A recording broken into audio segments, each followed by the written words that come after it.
Dalayawan gid ang ngalan sang aton buhi nga Dios sa tanan nga panahon mga kapaglaom. Amen, kapaglaom Miles. Good evening sa inyo tanan mga kapaglaom. Kag sa tanan natin nga kapaglaom nga nagatan-aw karon nga gabi pinagi sa inyo nga TV or sa inyo nga gadgets via Facebook and YouTube sa pito ka gabi. Yes, kapaglaom Edwin, kag aton gid ginapasalamatan ang aton Ginoo sa iya wala untat nga paghatag sa aton sang grasya kag kaluoy. Amen. Ginabalik naton ang pagdayaw sa iya pagkamatinumanon kag matinud-anon mga kapaglaom. Kag pinaagi sa iya nga gahom, grasya, kag sa iya nga kusog kaalam, labaw na sa iya nga gugma, kita nakaabot sa aton ikapito nga gabi sa aton programa, The Gospel in the Historical Sections of the Book of Daniel. That's right, kapaglaom Edwin. Updi naman kami subong mga kapaglaom sa aton last episode sa aton nga series. Kaupod man gyapon ang aton nga speaker nga si Dr. Victor Montaño halin sa Central Philippine Adventist College. Kag subong nga gabi, iya iga-discuss sa aton ang iya last nga topic nga gintiguluhan, The Gospel in Daniel 6. Amon naman kamuliwat, ginaagda sa pag-share sa atong program sa inyong mga kasilingan, kahigalaan, kaparyentihan, kag sa inyong pamilya, agod sila makabaton man sang paglaom nga aton madawat subong nga gabi. Amon gid ginapangabay kag ginapangamuyo nga ang gahom sambalaan nga espiritu magatandog sa aton tagsa kakasing-kasing samtang kita magapamati sa bililhon nga pulong sang Dios kag kita mapuno sang iya nga grasya. Kami magasiling, malipayong pagpaminaw ug maayong gabi.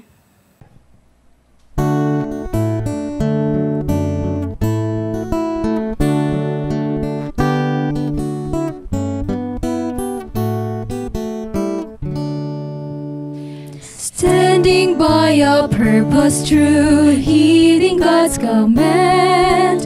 Honor them, the faithful few, all hail to Daniel's band. Dare to be a Daniel, dare to stand alone. Dare to have a purpose firm, dare to make it known. Many mighty men are lost, daring not to stand, who for God has been a host by joining Daniel's band. Dare to be a Daniel, dare to stand alone, dare to have a purpose firm, dare to make it known. Many giants, great and tall, stalking through the land, headlong to the earth would fall if met by Daniel's band. Dare to be a Daniel, dare to stand alone, dare to have a purpose firm, dare to make it known. Hold the gospel banner high on to victory grand. Satan and his host defy and shout for Daniel's band. Dare to be a Daniel, dare to stand alone, dare to have a purpose firm, dare to make it known. Dare to be a Daniel, dare to stand alone, dare to have a purpose firm, dare to make it known.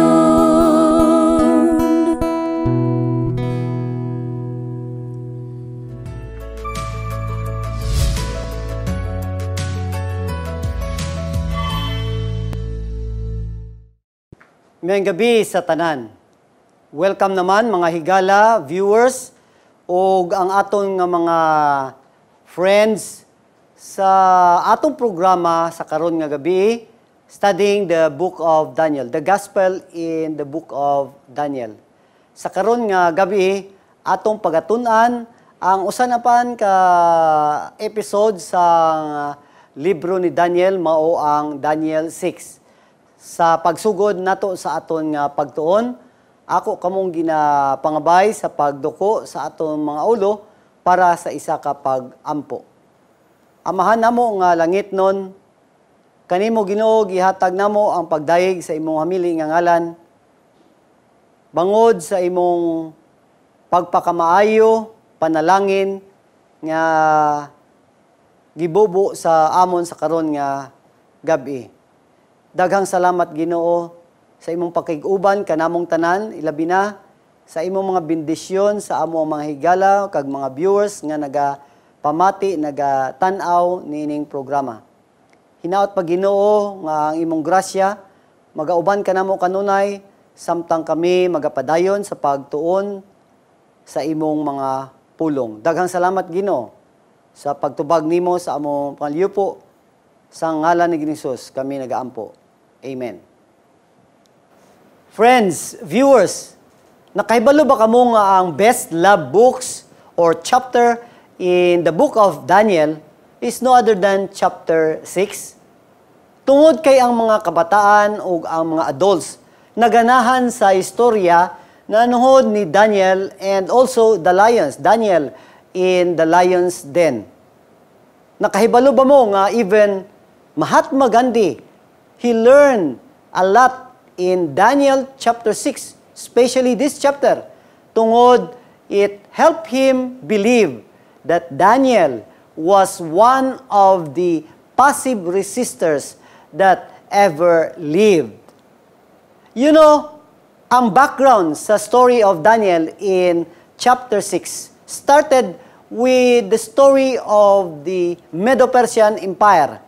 Before nga gi-atake o gipildis sa Medo-Persian Empire ang Babylon, Medo-Persian Empire enjoy already the height of its power. Tungod ang iya nga teritoryo gikan sa India ngadto sa Turkey, except ang Babylon o ang Egypt. But during 539 BC, gipildi, gilutos ni Cyrus ang Babylon, so the kingdom of Babylon was annexed to the Medo-Persian Empire, and during 525 BC, Cyrus' son Cambyses also defeated the Egyptian army, so that ang ginharian sa Medo-Persian Empire dako kaayo that even it reaches up towards the country of grace, mao ang Tracy. So, Medo-Persian Empire during this time was a superpower. The story, ang historya sa Daniel 6, pareho siya sa Daniel 3. Because in Daniel 3, the three friends of Daniel were tested. O si Daniel, he was also tested. In Daniel 3, there was a story, adunay istorya of the fiery furnace nga gitagbong dito ang tulo ka amigo ni Daniel. Unya sa Daniel 6 nasa bang istorya sa lion's den nga diin dito sa gitagbong si Daniel. In Daniel 3 nasa bang istorya nga ang mga amigo ni Daniel, they were delivered by God. And in Daniel 6, Daniel was also saved by God. Ang istorya sa Daniel 6 is a story of conflict between Daniel and the satraps, the commissioners. And also, ang istorya sa Daniel 6, konflikto sab kini dili lamang ni Daniel ug ang mga satraps, but also konflikto kini siya, away sab kini sa duha ka immutable laws, which is the law of God and the law of Medo-Persian Empire. Adunay pipila ka mga titulo nga gihatag diri sa Daniel 6. Some believe that this is the story of the lion's den.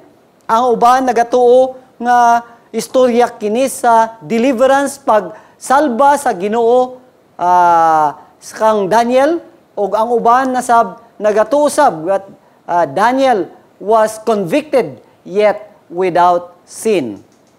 Kung atong basahon ang Daniel 6 higala, viewers, wala kini gibutangan og pitsa kung kanus kini natabo.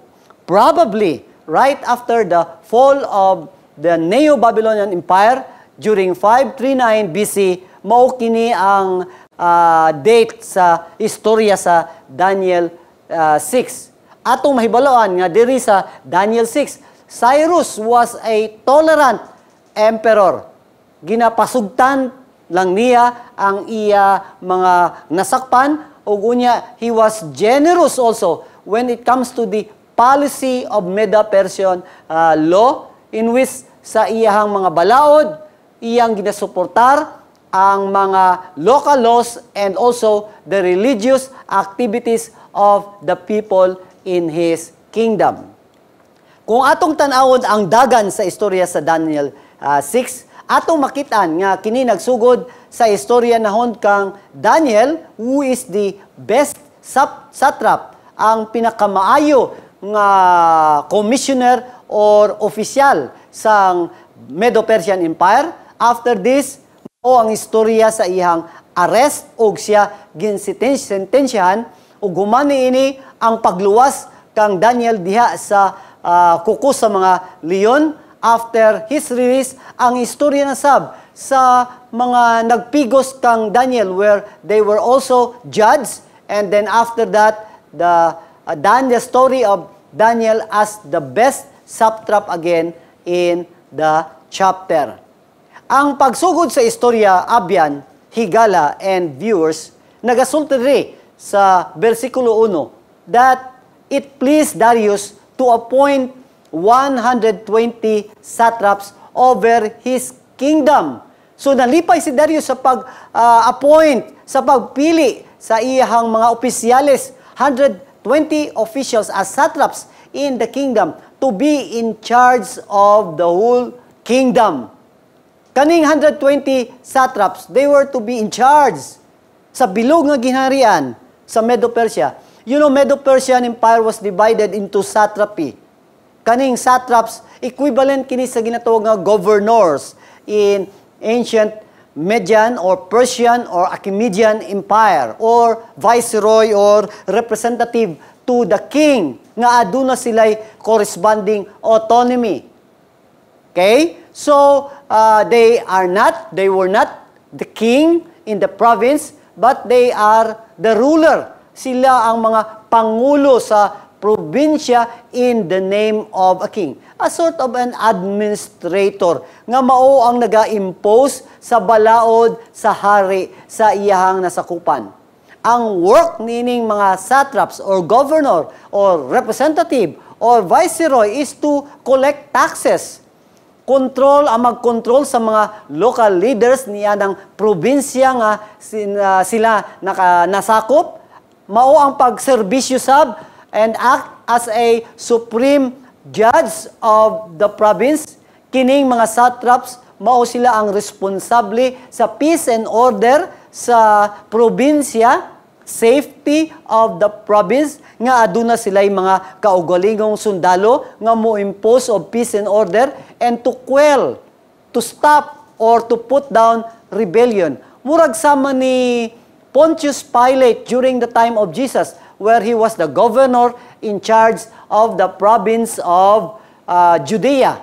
Imagine, friends, viewers, ang responsibilidad, ang pribilehiyo, o ang accountability ni ining mga tawhana. They have an absolute power. Ug unya, kung adunay sila absolute power, of course, expected sab nga aduna sa abuse ni ini. So, the satraps is the person responsible to all the policy nga dapat igahatag sa mga probinsya in the name of the king. O ang ilang answerable, they were only answerable before the king, no other else. Higala, ang Judah belongs to the fifth satrapy. And Daniel was appointed as one of the commissioners responsible to look after the affairs of these 120 governors. Imagine, mga higala, mga viewers, ang responsibilidad ni Daniel. It was a heavy responsibility. Ang pangutana, nga naman si Daniel gi-appoint ni Cyrus. Probably, mga higala or viewers, Darius heard about Daniel. Ug unya nakahibalo si Darius about the track record of Daniel. And the Bible says that the Spirit of God was in Daniel. Ang Biblia sab nagasulti nga numan gi-appoint si Daniel, it's because Daniel has insight, intelligence, and wisdom like that of the gods. Ang Biblia sab nagasulti nga numan gi-appoint si Daniel is because Daniel has a keen mind. Aduna siya maayo nga panguna abtik ug ang iyang hunahuna. Maayo ang iyang panguna-huna ug unya aduna siya hibalo kinaadman. He has knowledge and understanding. Aside from that, Daniel also had the ability, aduna siya abilidad to interpret dreams, explain riddles, and solve difficult problems. So, Daniel was appointed, and much more, Daniel was loyal to the king. He was loyal to Nebuchadnezzar, he was loyal to Belshazzar, and he will also be loyal to Cyrus. Mauni ang pagtanaw ni Cyrus kang Daniel. Viewers and friends, unsa man ang tinutuyo nganong gipili man sa hari kining mga satraps.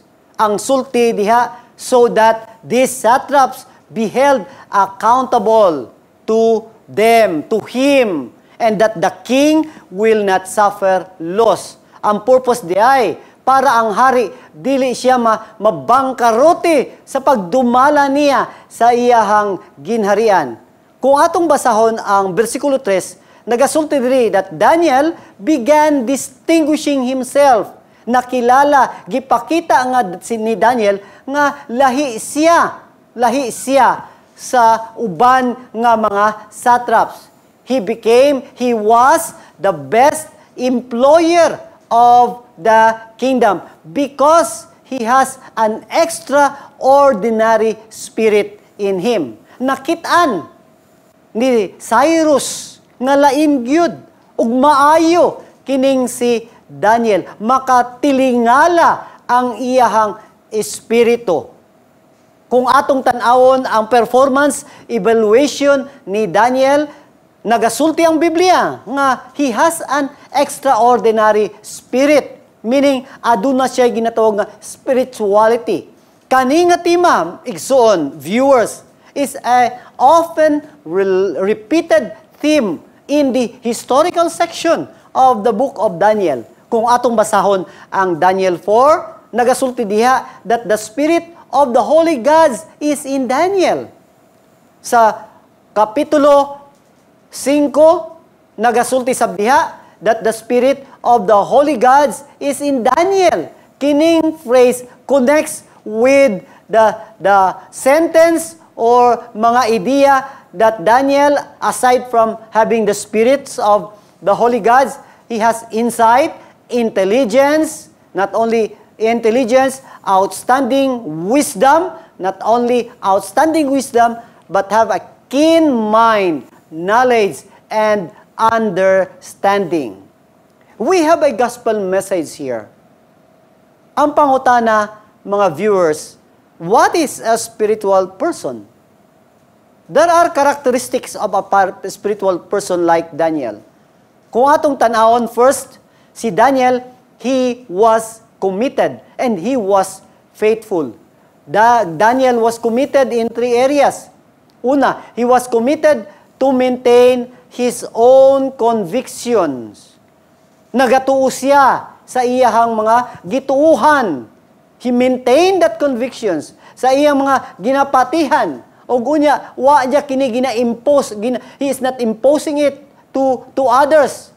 But he maintained it as he lived by his convictions, and it lifted him among his employers. Paano ang atong convictions, higala, viewers? Are we like Daniel? Next, friends. Committed sab si Daniel to give his best, his all best to the kingdom. Whatever he went, whatever he do, he gave the best. There are people on the other hand nga kung asa sila moadto, kung asa sila kung unsa ang ilang himuon, they always cause a problem. Then what's next, viewers? Daniel was committed. Commitment, aduna siya commitment to give his best, very best to the kingdom. Whatever he went, kung unsa ang iyang ginahimo, kung uasa siya muadto, kung unsa ang gihatag na kaniya, he gave his best. On the other hand, aduna say mga tao nga kung asa sila muadto, kung asa sila padulong, kung unsa ang ilang ginahimo, they cause a problem. They are not comfortable unless there is a problem. Kilala ba niyo kining mga tawhana? How I wish you are not one of them. Daniel, however, was an exact opposite. Everywhere he was placed, he was a blessing. Ang tanan nga butang nga iya magunitan, nga iyahang mga madumalahan, ang mga katawhan, ang iyang mga employers nga iyahang makitaan, o he relate with them, things improved. Are we committed for a blessing to others? Usa kini kadako nga pangutana nga dapat nato tubagon. In our work, who is our boss, to our employers, friends, relatives, and loved ones, are we committed to be a blessing for them like Daniel? Then, friends, Daniel was also committed to being an example worthy of inspection. In other words, he was worth being checked out. He was true to his call, true to his job. He really meant business. This is the attribute of Daniel. Friends, aside from being committed, si Daniel aduna say abilidad. He has the competence. Aduna siya skill nga iyang iga-contribute. Daniel was competent for several reasons. Competent siya, abilidaran siya when it comes to wisdom and understanding. It's not just only showing up, wala lang siya wala lang niya kini nga ginapakita lang, kung dili ginahimo gyud niya kini kung unsa man ang i-assign kaniya. Competence is doing more than what is assigned, but also it is doing it better than what is expected. Ug mao kini si Daniel, ginahimo niya ang mga butang nga gina-expect kaniya sa iyang mga boss, and more than that. You know, people who just do what has to be done are very easy to be replaced. Daniel not only did his job, but also, remember, he also understood why he was doing it. Hibalaan niya kung ano man ginatrabaho kini niya. This is the competence, ang pagka-abilidaran ni Daniel. He was competent in specific areas of training, not only wisdom and understanding, but also in a skilled, specific task. Competent means doing better than good, but also doing a well-trained work to do. He was also competent. Friends, aside from commitment, aside from competence, aduna siya ginatawag nga courage. Remember, mga igsoon, in Daniel 1, Daniel took the risk to save his friends and the wise men in Babylon by presenting himself before the king. Aduna siya kaisog. Kaisog to face the challenge, kaisog to serve regardless of who they are. Aduna siya kaisog to put aside issues from the past. Remember, si Daniel, he was kidnapped. He was taken into captivity. Gidala siya as a bihag sa mga Babylonians by Nebuchadnezzar. Kung ako si Daniel, I will really upset. But Daniel didn't have that kind of spirit. Wala siya ng espiritu sa pag-rebelde. Daniel put aside these issues and recognize iyang nahibaluan nga ang Ginoo mao ang nagbutang kaniya ni anang lugara, and then he brings the glory of God, and he allow God to create a change using him for the cause of God. Now, ang question, do we possess an extraordinary spirit like Daniel? Are we a kind of spiritual person? Committed ba kita? Faithful ba kita? Competent? Abilidaran ba kita? O aduna ba kita'y kaisog nga sama ni Daniel? Daniel has all these qualities and this spells out why he was successful in his life. Remember, friends, Daniel served all kinds of different bosses. Friends, viewers, do we possess an extraordinary spirit like Daniel? Aduna ba kita'y kaisog? Aduna ba kita'y spirituality? Aduna ba kita'y commitment? Are we faithful, competent, like Daniel? Daniel's spirituality, friends, spell out his success in life. Mauni ang rason nga nung siya successful. Remember, viewers, Daniel served all the different kind of bosses in this world, or different kinds of kings, from Nebuchadnezzar, Belshazzar, Nabonidus, and now Darius, and way to Cyrus. Imagine, kining mga boss ni Daniel, they are despotic, harsh, cruel kini, tyrant, dictatorial, rulers of the world. Did you ever heard Daniel complain? Did you ever heard Daniel protest, criticize, or grumble because of his boss, tungod sa iyang mga boss? He did not, because his real boss here is God. Ang Diyos mao ang nagbutang kaniya ni anang posisyon. He just prayed to God about them, for them, with them as well. Look at Joseph before Pharaoh. Look at Esther before Artaxerxes. Look at David before Saul.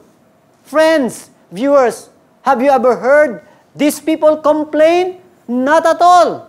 Because the secret is in Daniel 2:20. Because it is God who set up kings and rulers in this world. Friends and viewers, today, we are facing shortage of Daniel. Daniel was not the most educated person. He was educated, but he wasn't the most educated. Daniel was fortunate, but he wasn't the most fortunate. He had friends in high places, but so did also with other people. However, Daniel was singled out by every administrators as one who operated excellence, the one who possessed excellence. Now, if we go back to the story, what happened? What is the plan of the king? Sang nahibalaan niya nga si Daniel has an extraordinary spirit. Ang versikulo 3 nagasulti that the king intended to appoint him. Plano sa hari nga i-appoint si Daniel, ibutang si Daniel as the head over all the satraps. Ug diri, mga higala, nagsugod ang problema. Basahan ninyo ang versikulo 4, nagasultis diha. Then the commissioners and the satraps began to find a ground of accusation against Daniel regarding government affairs. So you see, unsa natabo mga igsoon? They began trying hard yun kining mga tawhana nga mangita og ebidensya to pin down Daniel. Probably ang problema nga numan gihimo nila kini nganong adunay mga tawo nga dili gusto sa pag-appoint kang Daniel, tingali racial discrimination, og mabasa nato na diha sa istorya. Aside from racial discrimination, one thing is professional jealousy. Nagsilo sila kang Daniel, ngano man, because here comes Daniel, a Jew, a captive, nahimo nga pangulo nila. So friends, Kaning mga satraps, kaning mga commissioners, they are trying hard nga makakita og sayop kang Daniel. And look what happened. Ang teksto nagasulti kanato, but they could not find a ground of accusation or evidence of corruption because Daniel was trustworthy and no negligence or corruption was to be found in him. Nagpasabot, higala viewers, walay dahilan, there's no ground o rason to accuse Daniel. Walay kasawayan si Daniel. Wala sila'y makita nga ebidensya nga si Daniel corrupt nga opisyalis. Naluoy yun ko nila. Because kalkal silang ebidensya, sige silang kalkal og ebidensya, apang wa gyud nila nakitaan ang ebidensya. Why? Ang teksto nagasulti, because Daniel was honest. Ug unya nagsulti sa bang teksto, he was no negligence. Dili siya pabaya sa iyahang trabaho. Wa sab siya corruption nga makitan na kaniya. Wala siya ga-bribe. Walay racket si Daniel, walay fraud, wala nagahimo og exploitation against his men or fellow human beings. Why? Because of Daniel. Daniel is not a corrupt official. Kining word nga corrupt, duha ka beses kini nga gigamit sa teksto. Nagpasabot, adunay emphasis ang writer niini. Nganuman, nganong dili corrupt si Daniel. Imagine ang sitwasyon. Ikaw ang pinakapangulo sang tanan nga commissioners ni anang ginharian ni Cyrus. Gikan sa India, ngadto sa Turkey, padulong sa Greece, padulong sa Egypt, apil ang Iran ug ang Iraq. Ug unya ang purpose kung ngano man gi-appoint ang opisyal in order for the king not to experience loss, bangka, dili siya mabankrupt. Ngano man mga igsoon, nagakinahanglan ang hari og mga taxes, ang tanan nga kwarta, tanan nga mga tax should be funneled diha muagi sa kamot ni Daniel aron nga walay mawala sa kamot sa hari. Nagakinahanglan ang hari og dako nga kantidad in order to support his war campaign. Ug unya ang iyang pag-build sa iyahang ginharian, kinahanglan adunay usa ka honest person nga magdumala dinhi. Imagine ko ang tanan nga kwarta moagi kang Daniel. Dako gid kining tentasyon kaniya. Mga igsoon, apang there was no corruption in the life of Daniel. And you know what happened? What happened next? Unsa natabo sa historya? Nagasulti ang historya nga kining mga tawhana, they said, we will not find any ground of accusation against Daniel. Wala kitay makita nga iakusar kang Daniel unless, except, makita nato kini regarding the law of his God. Mura ginasulti nila, aha, tanan gintan-aw na nato, apang, wala gyud tay makitaan, but there is something wrong nga may usa ka butang nga wala kita nakalimutan nato, and that includes the law of his God. Ang iyahang relihiyon, mao kini ang weak point sa life ni Daniel, o dinhi nato siya agihon para mapukan nato si Daniel. You know, these people has a religious animosity against Daniel. Mura gina-challenge nila ang Ginoo, ang Diyos ni Daniel nga iyang ginaalagaran. Ang ila nga away ni Daniel, the satraps, the commissioner versus Daniel, mayo lang unta nga nga klase nga away. But it turned out that this kind of conflict is now a conflict between the satraps, commissioner, and the God of Daniel. Like King Nebuchadnezzar, sa tulo ka amigo ni Daniel, nga unta away lang unta tuni sa hari og sa amigo ni Daniel.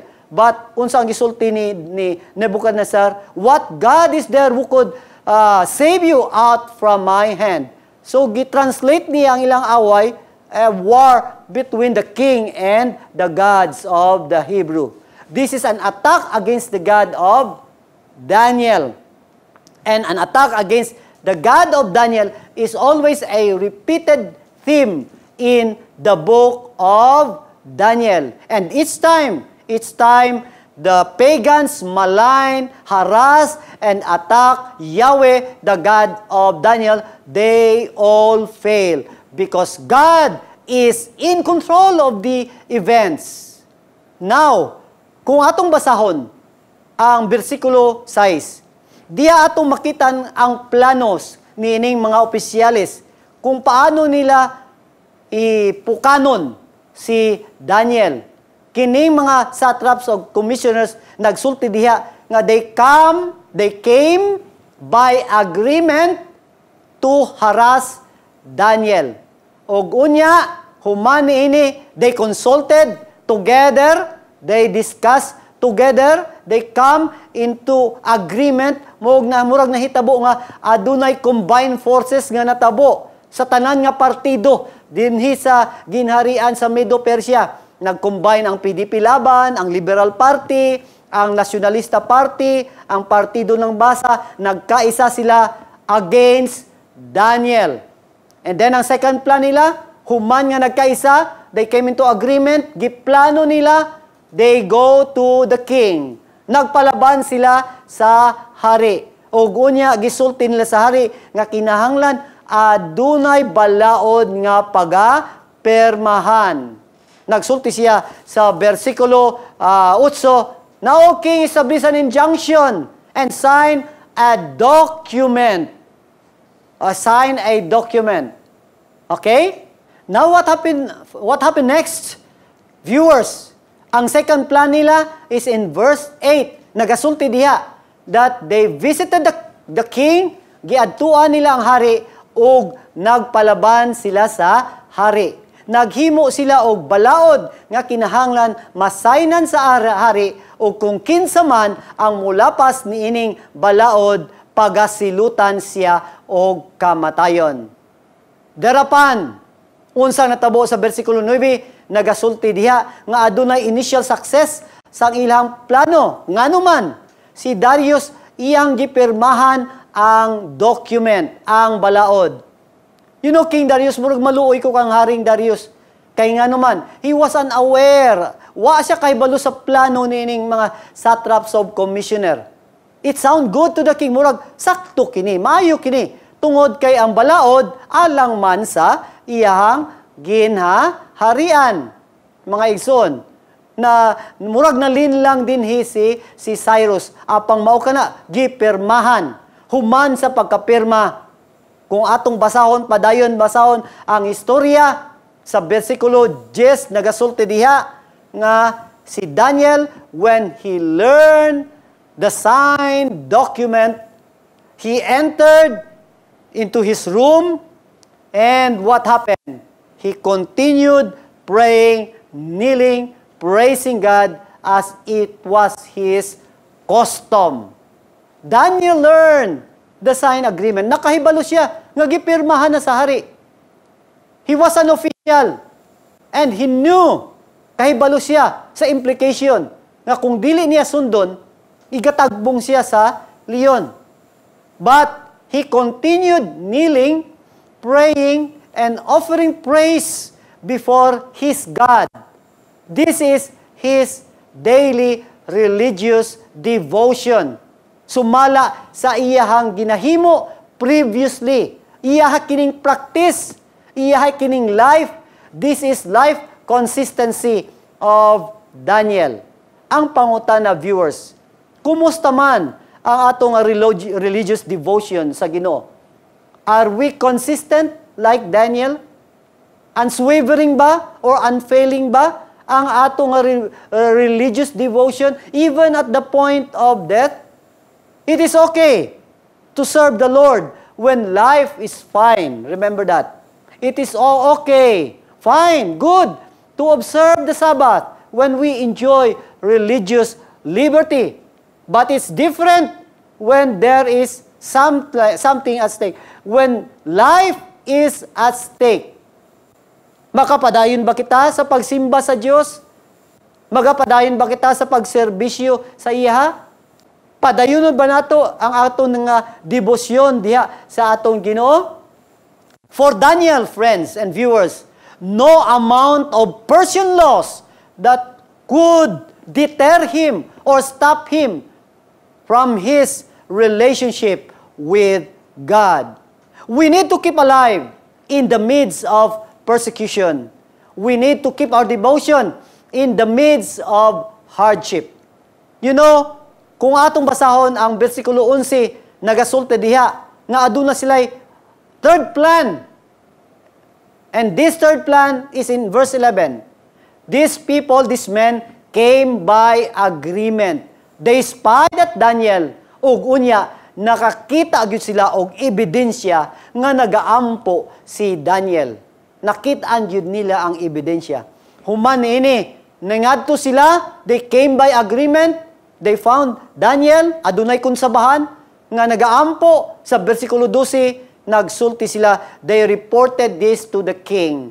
Gipahibalo nila sa hari kung unsa ang ila nga nakitaan, ug unya gipahibalo sab nila sa hari kung unsa ang ilahang kasunduan. Then they approached before the king's injunction. Nagasulti, did you sign an injunction?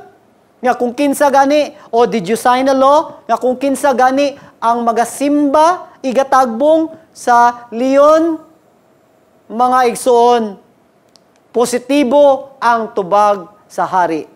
Nagsulti siya sa versikulo 12, the statement is true according to the law, which may not be revoked. Dili pwede nga kuhaon, dili pwede nga mabali ang kasuguan.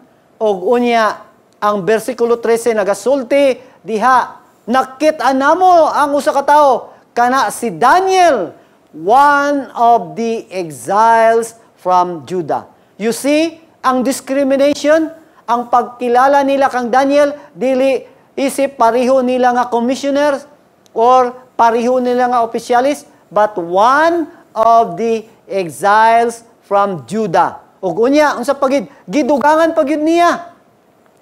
They said, Daniel pays no attention to you. Tinuod ba? Dili kini tinuod mga igsoon, because Daniel is loyal to the king. Ang ilang nakitan ang another side sa life ni Daniel, and that is his loyalty to his God. But the way they reported it, layo gyud kaayo, himu-himuan nila og istorya si Daniel. Daniel pays no attention to you, O king, og sa injunction sa kasuguan nga imong gihimo. Og human ini pagkabati kini sa hari, in verse 14, the king was distressed. Ang hari, he was so upset, nabagabag siya, nabalakas siya, dili siya nalipay sa report. Ug unya ang teksto nagasulti, and the king set up on rescuing Daniel until sunset. Naapag yung time frame. Ug unya nagsulti siya, he kept on exerting himself to save him. Grabe yun ang panimbasog sa hari para luwason si Daniel. Tingali adunay debate nga tadabo between the king and the commissioners tungod gusto sa hari nga sulbahon or isave ang life ni Daniel. Apang ang versikulo 15 nagasulti ni gawas og huling baraha ang mga kalaban ni Daniel, ang nagaakusar kang Daniel. And these men came by agreement. Nagasulti sila, recognize, O king, that the law of the Medes and the Persian dili gyud pwede mabali. You know, Daniel 6 is a story of conflict between two unchangeable laws. The laws of the Persian nga dili mabali o ang immutable law of God. Kitang mga tawhana, kaning mga tawhana, we human beings, we always pretend to make our laws immutable. Nga dili gyud magapadayon gyud siya, nga dili gyud mabag-o. Apang sa realidad, usa lamang ang balaod nga dili pwede ma-change, and that is the unbreakable, permanent, abiding law of God.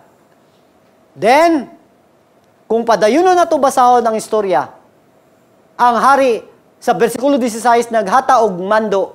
Nagmando siya, wala na siya'y mahimo, nga itagbong si Daniel sa mga leon. Apang ang hari nagsulti kang Daniel before nga siyang ilabay sa leon. May your God, whom you continually serve, will Himself rescue you. This is a short prayer of the king. Mao kini ang paglaom sa hari, ang pag-ampo sa hari diha sa kang Daniel. Ug unya ang bersikulo 18 nagasulti nga niuli ang hari sa iyang palasyo. He spent night fasting. Walay entertainment nga gidala kaniya ug unya dili pagyud siya makatulog. Imagine ang effect, psychological effect nga nahimo sa mga opisyalis against the king. Mga igsoon, mangutan ako ninyo. Sa gilabay si Daniel dito sa baba sa mga leon, did Daniel pray to God? May babasa ba kita nga si Daniel nagampo sa Diyos? Who pray when Daniel was thrown into the lion's den? It was the king. And who was the prayer warrior during that night, during that time? It was King Cyrus. Kinsa man ang nagpuasa? Si Daniel ba? Dili. It was the king. And you know, God listened and answered the prayer and fasting of this pagan king. In verse 19, kung tanawon na itong istorya, nagasulti siya nga ang hari early in the morning, nimata siya at the break of the dawn, ug ginahari niadto siya dito sa lion's den. And verse 20, pagkaabot niya dito sa den, gitawag niya si Daniel with a troubled voice. And the king said to Daniel, Daniel, Daniel, servant of the living God, has your God, whom you continually serve, been able to rescue you from the lions? That's hope. This is the prayer. Then Daniel spoke to the king, O king, live forever. O king, live forever. The angel, God sent His angel to shut the mouth of the lion. And they did not harm me, since I was innocent before him and before you. O king, I have not committed any crime. Viewers, human ini unsa ang natabo. The king was glad and he gave orders nga kwaon si Daniel diha sa bunganga or sa lion's den. And also, the king gave also orders nga katong mga tao who maliciously accused Daniel will also be thrown into the lion's den together with their wives, together with their relatives. You know what happened here? Narealize na sa hari that he was tricked. Narealize sa hari that Daniel was maliciously accused.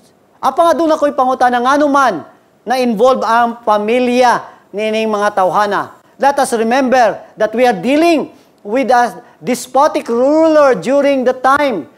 Ug adunay rule that in order to prevent further rebellion, kinahanglan, if you are a ruler, tapuson gyud nimo ang tanan nga pamilya sa tawo nga kontra nimo aron dili na muguwas ang rebellion next time around. What happened? What is the reason? Ngano man ang plano kining mga commissioners and satraps backfires, mga igsoon. Ngano man they fail. Because when they attack Daniel, they attack ilang giatake ang source of his commitment, devotion, faithfulness, competence, and that is Daniel's relationship with God. The source of the success of Daniel is God. They think na mao kini ang weakest point sa life ni Daniel. Apang nagsayop sila. The weakest part is the strongest and the most impregnable. Kung dili sila makakita og kasaypanan diha sa kinabuhi ni Daniel tungod kini resulta sa iyang relasyon diha sa Ginoo, how much more nga makakita sila og kasaypanan diha sa source sa ginatuuhan ni Daniel, nga mao kini ang rason nganong si Daniel was not a corrupt person and he was a successful being. You know, friends, our relationship with God should be the most impregnable part in our life. Ang source nato, this is the secret of Daniel. Murag sama kini sa iceberg principle. The biggest part is hidden. Our time spending with God is an unseen reality, which is the strongest one. What people see is but the result of our belief, the result of our values, the result of our time spending with our Savior. Apang ang problema, atong ginapakita ang atong religiosity para dahigon kita sa mga tao nga we are godly. For Daniel, it is not. When we build a close relationship with God, we begin to see things through His eyes. His perspective became our lenses, my dear friend. Kung atong tanong lang kinabuhi sa atong Ginoong Hesus, He spent a lot of time in His personal devotion with God. It was very important. Si Matthew nagasulti that Jesus went up on the mountain by Himself to pray. He was alone there. Jesus spent time with God on the mountain after sunset. Look at Mark 1:35. Basahon nato. Every morning, even until the night of His betrayal, Jesus was sorrowful, distressed, but He had devotions in the Garden of Gethsemane. Even in distress, even in His suffering, Christ is our example to our devotion with God. Because of this, Daniel was so successful. And because of this, Darius became the messenger to the people of Medo-Persia. Nga ang Diyos ni Daniel is a living God and His kingdom endureth forever and ever. And the God of Daniel is the one who rescues, the one who saves, and the one who performs signs and miracle. And Darius became a converted man. Mga igsoon, katahom kayo ang historya ni Daniel. If we have the spirit of Daniel by God's grace, dare to be like Daniel, we can be a powerful witness before the people around us. May the Lord will bless us this evening. Mag-aampo kita. Daghang salamat, Ginoo, sa pagpakita nimo kanamo sa kinabuhi ni Daniel. Kadtong mga mensahe nga among natun-an ug natun-an namo karong gabi. Ginoo, kinitanan, naghatag kanamo og kadasig kabakod sa among pagtuo diha kanimo nga pinaagi sa imong grasya o pinaagi sa ehemplo nga gipakita ni Daniel o gipakita sa among Ginoong Hesus. Mahimo kami nga mensahero nimo sa mga katawhan nga wala pa nakahibalo sa kamaturan. Daghang salamat, Ginoo, sa imong kaayo kaluoy kanamong tanan. Hinaot pa unta, Ginoo, nga ang among pagkamatinumanon, ang among commitment dinhi sa kalibutan, ang among devotion padayon nga magatubo samtang kami magapaabot sa imong pagbalik. Daghang salamat, Ginoo, sa pagtubag nimo sining among pagampo sa ngalan ni Hesus. Kabay pa. Amen. Thank you very much for watching this program, and may the Lord will bless us all. Amen.